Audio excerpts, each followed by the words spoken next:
What's going on, people? We are Tottenham TV. Everton 3, Tottenham 2. I'm here with Amir, who had to sit through that game with me. So big up to him.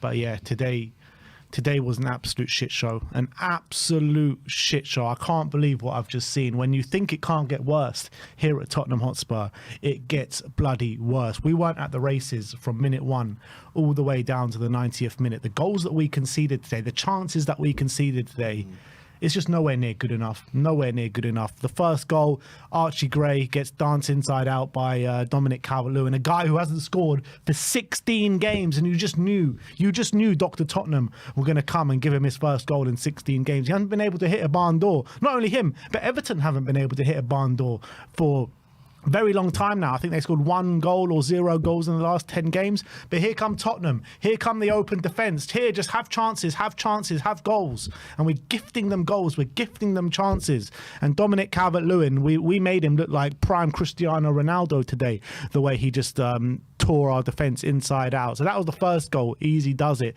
The second goal, Ilman Ndiaye completely done Radu Dragusin, who was pretty much our only classified centre-back on the pitch today, with as well Ben Davis just coming back from injury. But he made Dragusin look like a centre forward the way he was defending today. One step over and that's it. Bang, Dragusin is out the game. The third goal was just a comedy of errors, in the back post, was it? I think Dragusin hits it into Gray or something and it's an own goal.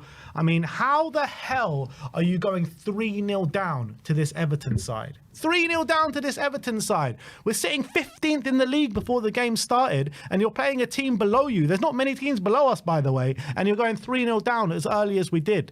I'm saying it all week. Stop playing these overtired players. You had players on the bench, like a Mikey Moore, who, by the way, came on and made an absolute difference. It's surprising, isn't it? When you bring on a player that's fresh, then he can actually make an impact. But no, the players that are on the pitch are knackered. They're tired. They can't do nothing. Pape Sarr, I thought, was a joke today. Dragusin was a joke today.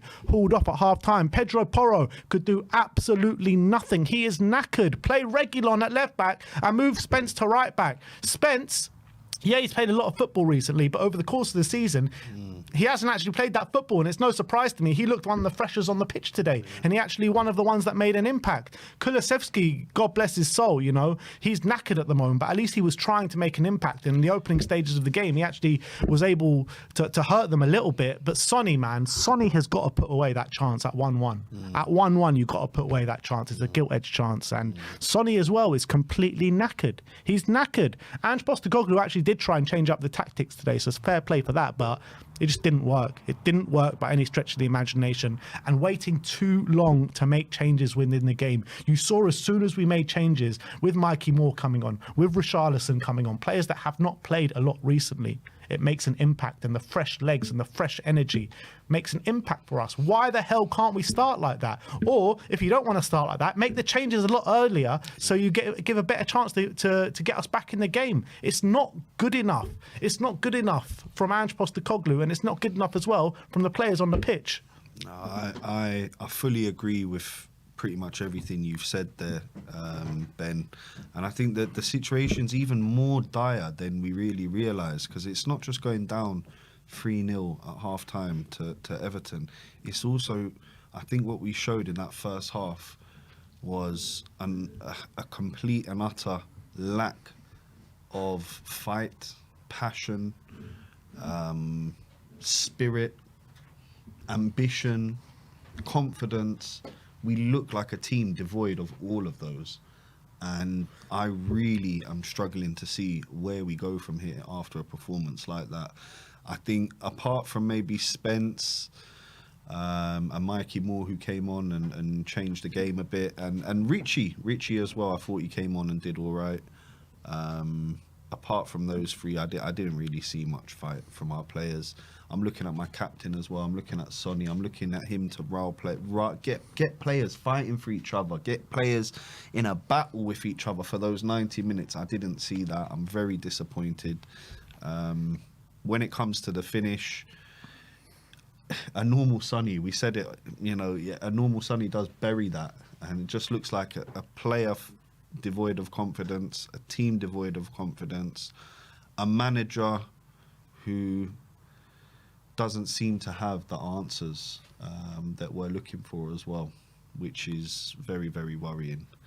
Yeah, you look at him on the sidelines. He looked lost. He looked bemused, didn't he? He looked Completely lost and bemused. And completely lost. you look at it. He makes a change at half time, right? He brings on Richarlison, takes off Dragoshin at half time. I don't know if that's due to injury or just due to Dragoshin just getting completely opened up alive. Maybe a bit of both. But then after that, he waits until the 73rd minute to bring on Mikey Moore for Pape Sarr. 73rd minute. We're 3-0 down here. Way too long. We're 3-0 down. And it's not like we're 3-0 down when we're pushing. We're 3-0 down and we look clueless. Yeah, doing nothing. So why does he wait so long until the 73rd minute to bring on Mikey? I don't know, is the real... And those are the only two changes that we made in the game, by the way. 3-0 down at Everton. Yeah. It's just madness. It's just wild. madness. And you look what happened when you bring on Mikey. Look at that cross for Richarlison. It's pretty much the only good cross that we put in all day. It's the saving grace of that performance, really. Mikey Moore's little cameo, 15 minutes of taking your man on, step overs, creating trouble, and he got his, rewards with the little short corner with Sonny and whipped the ball into the back post, testing the defender, testing the keeper, and Richie was alert to it and managed to get the second. But it's all too little, too late. From Spurs. If we had got those 2 goals back at the start of the second half, yeah, you're talking, you're in business. Then you can make maybe another couple of changes. But I can't really follow Ange's logic with how he's managed that game today. And to be honest, it goes even further. I don't think he's managed games throughout this season well.